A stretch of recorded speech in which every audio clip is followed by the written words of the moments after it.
صدق الله مولانا العظيم وبلغنا رسوله النبي الكريم ونحن على ذلك لمن الشاهدين والشاكرين والحمد لله رب العالمين.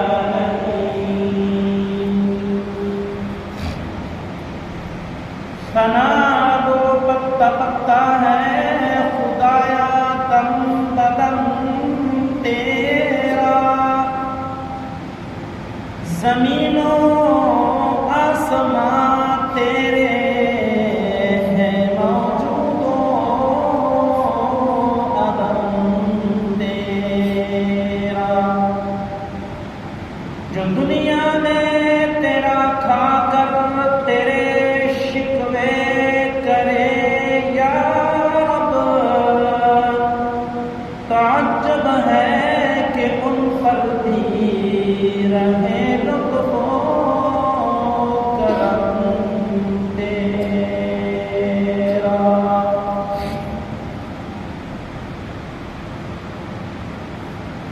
سامعین دی قدر،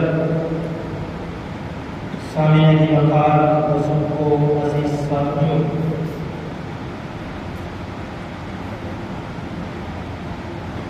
رمضان المبارک کا مہینہ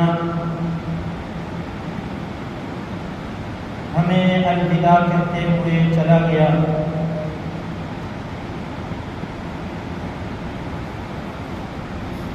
اور اس کا مقصد جو اللہ رب العزت نے قرآن کریم میں بیان کیا، وہ مقصد قرآن میں اب بھی موجود ہے. اللہ فرماتے ہیں لعلکم تتقون، تم پر روزے اس لیے فرض کیے گئے تھے تاکہ تم متقی بن جاؤ.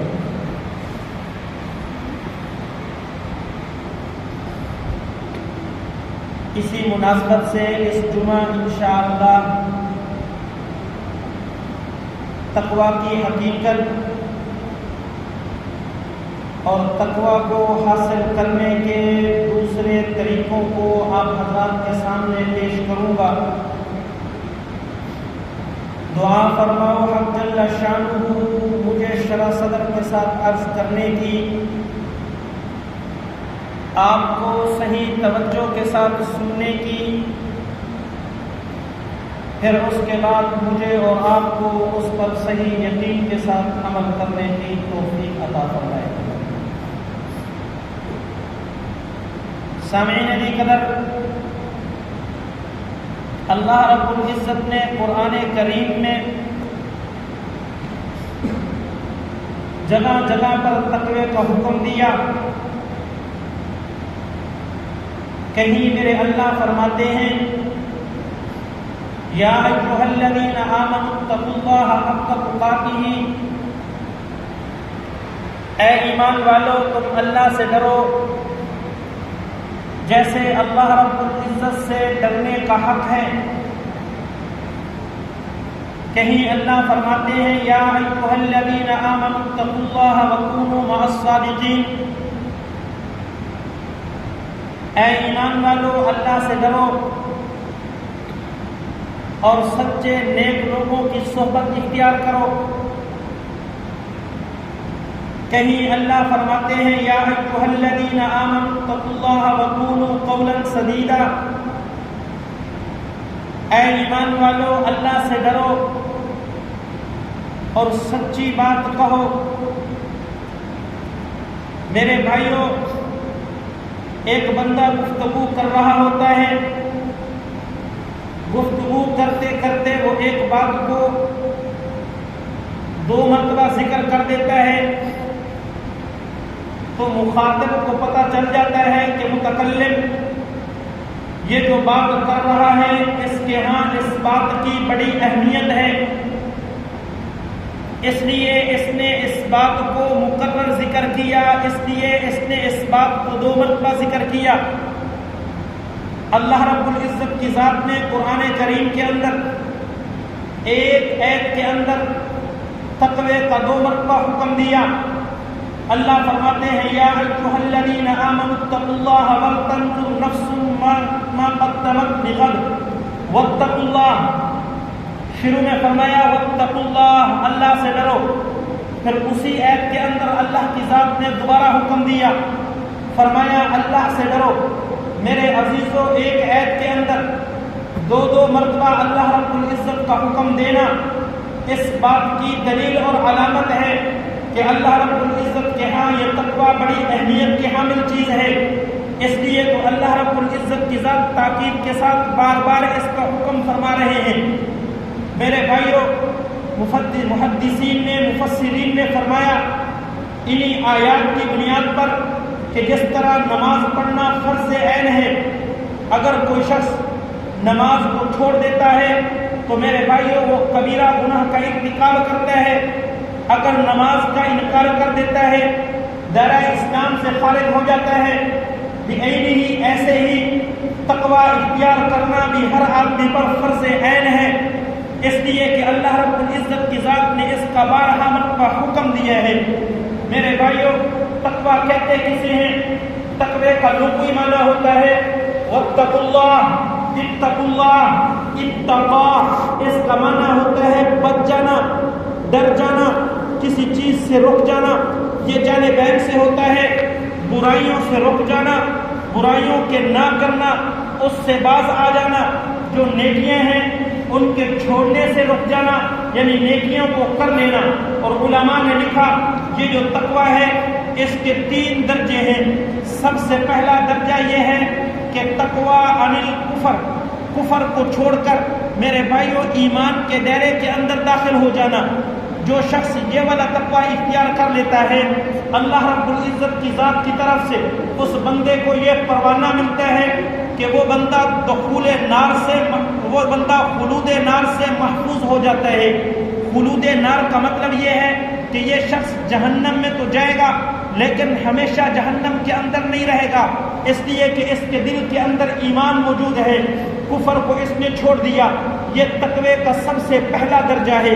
تقوی کا دوسرا درجہ یہ ہے کہ تقویٰ عن المعصیت، تقویٰ عن السیئات، جو برائیاں ہیں ان برائیوں کے کرنے سے رک جانا.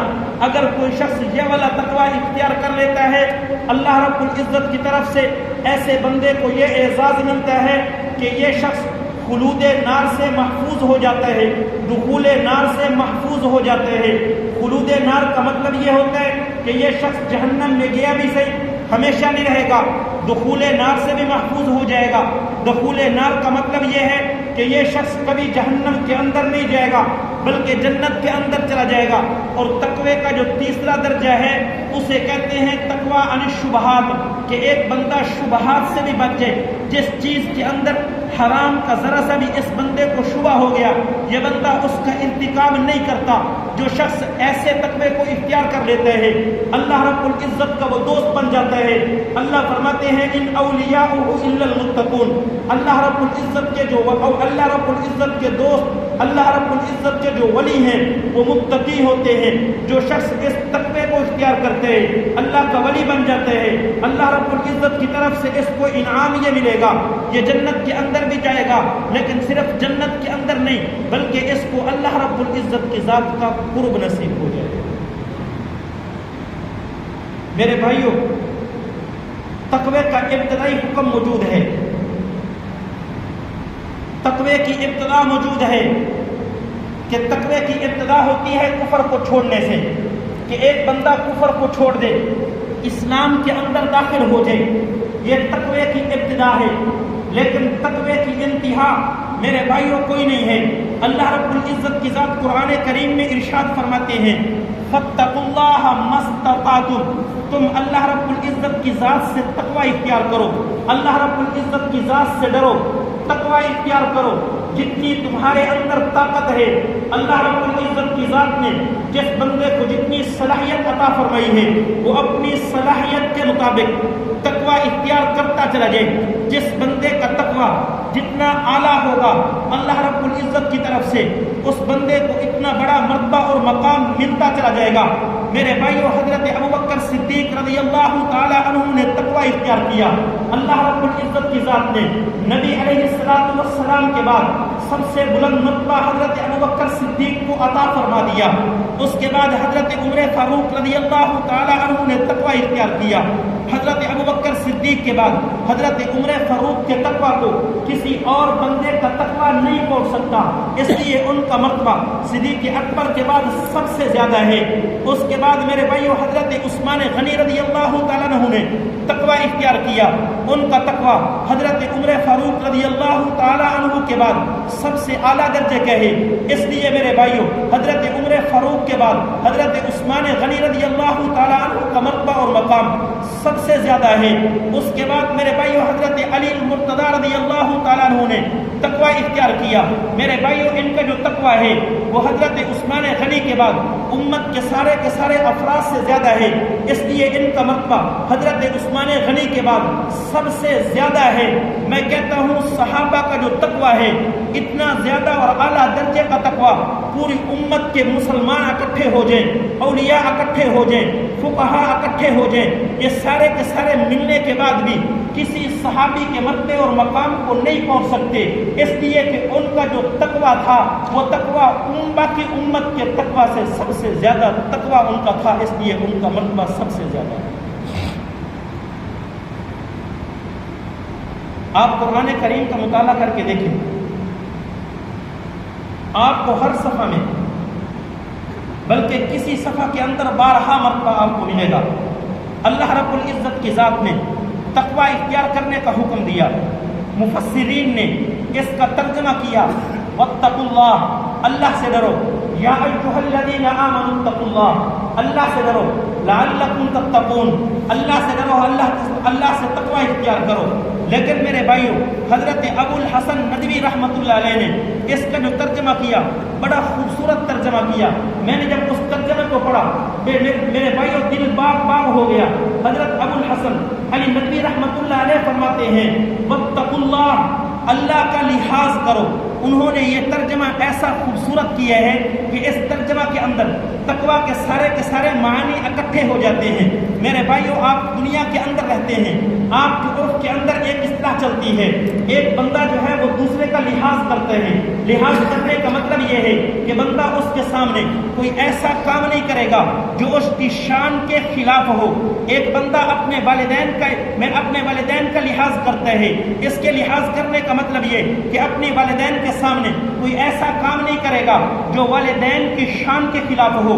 ایک بندہ اپنے استاد کا لحاظ کرتا ہے، استاد کا لحاظ کرنے کا مطلب یہ ہوتا ہے کہ اپنے استاد کے سامنے کوئی ایسا کام نہیں کرے گا جو استاد کی شان کے خلاف ہو۔ ایک بندہ اپنے پیر کا لحاظ کرتا ہے، پیر کے لحاظ کرنے کا مطلب یہ ہے کہ اس پیر کے سامنے کوئی ایسا کام نہیں کرے گا، کوئی ایسا عمل نہیں کرے گا جو اس کے پیر کی شان کے خلاف ہو۔ اسی طرح حضرت ابو الحسن علی ندوی رحمۃ اللہ علیہ فرماتے ہیں، اے ایمان والو، تم اللہ رب العزت کا لحاظ کرو۔ جب انسان اللہ رب العزت کی ذات کا لحاظ کرے گا، اپنے والد کے لحاظ کرنے کی وجہ سے وہ ایسا کام نہیں کرتا جو والد کی شان کے خلاف ہو۔ پیر کے لحاظ کا مطلب یہ ہے کہ اس کے سامنے کوئی ایسا کام نہیں کرتا جو اس کی شان کے خلاف ہو۔ استاد کا لحاظ کرتے ہیں، اس کے لحاظ کا مطلب یہ ہے اس کے سامنے کوئی ایسا کام نہیں کرتا جو اس کی شان کے خلاف ہو۔ اللہ کا لحاظ کرنے کا مطلب یہ ہے کہ ہم نے اللہ رب العزت کے سامنے کوئی ایسا کام نہیں کرنا جو اللہ رب العزت کی شان کے خلاف ہو۔ گناہ کرنا یہ اللہ رب العزت کے غضب کو دعوت دینے والی بات ہے، یہ اللہ کی شان نہیں، اللہ کا لحاظ نہیں، یہ اللہ رب العزت کی ذات کی بے حرمتی ہے، اللہ رب العزت کی ذات کی میرے بھائیوں بغاوت ہے۔ اس لیے اللہ رب العزت کا ہم نے لحاظ کرنا ہے، کوئی گناہ نہیں کرنا۔ نماز پڑھنی ہے، اللہ رب العزت کا لحاظ کرنا ہے، نماز کو اس انداز کے اندر پڑھنا ہے کہ یہ نماز ایسی ہو اللہ رب العزت کے شان بن جائے۔ ہم نے روزہ رکھنا ہے، اللہ رب العزت کا لحاظ کرتے ہوئے یہ روزہ اس انداز کے اندر رکھا جائے کہ یہ روزہ اللہ رب العزت کی شان ہو جائے۔ ایک بندہ دکان کے اندر بیٹھا ہے، دوسرا بندہ آ گیا، اب یہ جھوٹ بولنا چاہتے ہیں، اس کے دل کے اندر یہ خیال ہونا چاہیے اللہ کی ذات مجھے دیکھ رہی ہے، میں نے اللہ کا لحاظ کرنا کرنا ہے، یہ شخص جھوٹ نہیں بولے گا۔ میرے بھائیوں، جب ہم اللہ کا لحاظ کریں گے تو یہ شخص جو ہے یہ تقویٰ کے مراتب طے کرتا چلا جائے گا۔ ایک وقت آئے گا یہ تقویٰ کے اعلیٰ درجے پر پہنچ کر اللہ کا ولی بن جائے گا۔ حضرت عمر فاروق رضی اللہ تعالیٰ عنہ، جس وقت ان کا دور خلافت آیا، آپ جانتے ہیں کہ ایک شخص جب خلیفہ بن جاتا ہے، خلیفہ بننے کے بعد ساری امت اس کی خلافت پر متفق ہو جاتی ہے۔ ساری امت کا اس کی خلافت پر متفق ہو جانا اس بات کی علامت اور دلیل ہوتا ہے کہ اس شخص کے بعد اس دنیا کے اندر اس سے مرتبہ اور مقام والا بڑا نہیں ہے۔ حضرت ابوبکر صدیق رضی اللہ تعالیٰ عنہ خلیفہ بنے، ساری امت نے اس بات پر اجماع کر لیا کہ حضرت ابوبکر صدیق سے اس وقت دنیا کے اندر افضل کوئی نہیں ہے، اس لیے ہم نے ان کو اپنا خلیفہ بنا لیا۔ حضرت عمر فاروق رضی اللہ تعالیٰ عنہ جب خلیفہ بنے، پوری امت کا گویا اس پر اجماع ہو گیا کہ اس وقت حضرت عمر فاروق رضی اللہ تعالیٰ عنہ کے بعد ان سے افضل کوئی شخص نہیں ہے۔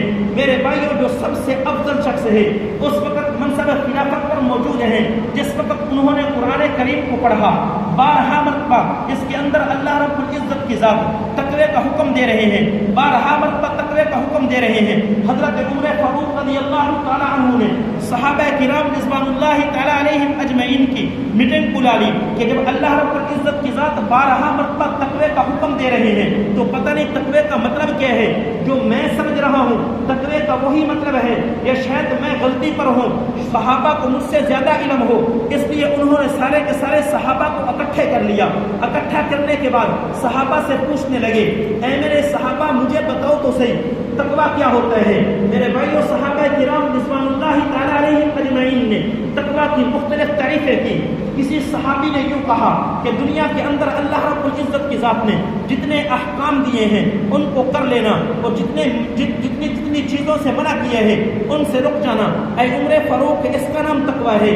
کسی نے یہ کہا کہ اللہ رب العزت کی ذات کا استحضار ہو، بندہ ہر وقت یہ سوچ رہا ہو کہ اللہ کی ذات مجھے دیکھ رہی ہے، وہ فضا کے وہ تنہائی کے اندر ہے تب بھی اللہ کی ذات دیکھ رہی ہے، وہ کھلے عام پھر رہا ہے تب بھی اللہ کی ذات دیکھ رہی ہے، مسجد کے اندر ہے تب بھی اللہ کی ذات دیکھ رہی ہے، اپنے کاروبار اور دفتر کے اندر بیٹھے ہیں تب بھی اللہ کی ذات دیکھ رہی ہے۔ جس بندے کو یہ استحضار ہو جائے اس کا نام تقویٰ ہے۔ کسی نے کہا نہیں جی، اللہ رب العزت کی ذات سے ڈر جانا اور جو اللہ رب العزت کی ذات نے عطا کیے ہیں بس اس پر قناعت کرنا، کبھی زبان سے اللہ کا شکوہ نہ کرنا، اس کا نام تقویٰ ہے۔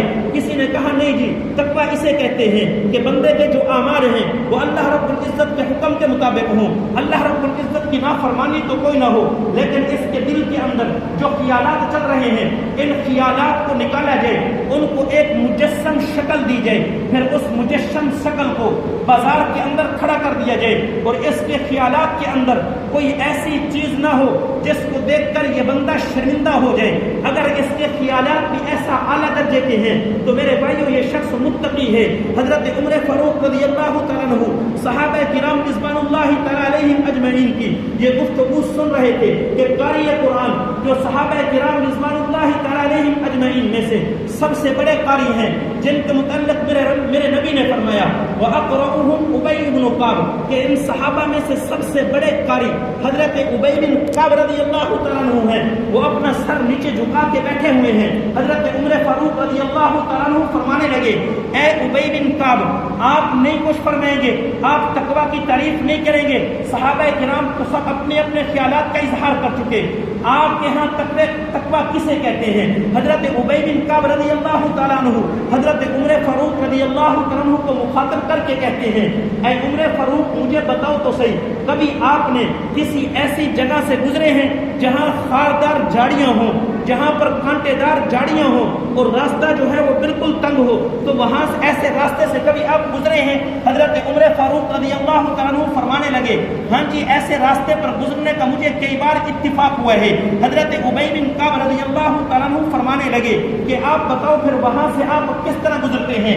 حضرت عمر فاروق رضی اللہ تعالیٰ عنہ فرمانے لگے، میں گزرنے سے پہلے اپنے دامن کو سمیٹ لیتا ہوں اور پھر بڑے احتیاط کے ساتھ گزرتا ہوں کہ کہیں ایسا نہ ہو کہ کوئی کانٹا آئے میرے دامن کو تار تار کر دے، میں پاؤں بڑا پھونک پھونک کر رکھتا ہوں، کہیں ایسا نہ ہو کہ میرا پاؤں کسی زہریلے جانور پر پڑ جائے اور وہ مجھے ڈنگ مار دے، میں اس طرح جو ہے وہ گزرتا ہوں۔ حضرت عمر فاروق رضی اللہ تعالیٰ عنہ اپنی یہ حیات بیان کر رہے تھے تو حضرت ابی بن کعب رضی اللہ تعالیٰ عنہ فرمانے لگے ذالک التقی، ذالک التقی، اے امیر المؤمنین یہی حقیقت میں تقوی ہے، اسی کو تقوی کہتے ہیں۔ ہم نے میرے بھائیوں اس دنیا کے اندر رہنا ہے، اس دنیا کے اندر میرے بھائیوں خاردار جھاڑیاں ہیں، خاردار کانٹے ہیں میرے بھائیوں، یہ جو کانٹے ہیں یہ سیئات ہیں، برائیاں ہیں، اللہ رب العزت کی نافرمانیاں ہیں۔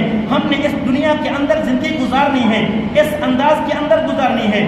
کوئی کانٹا آ کر میرے اس دامن کو تار تار نہ کر دے، میں نے جو قدم اٹھانا ہے اس دنیا کے اندر پھونک پھونک کر قدم اٹھانا ہے، کہیں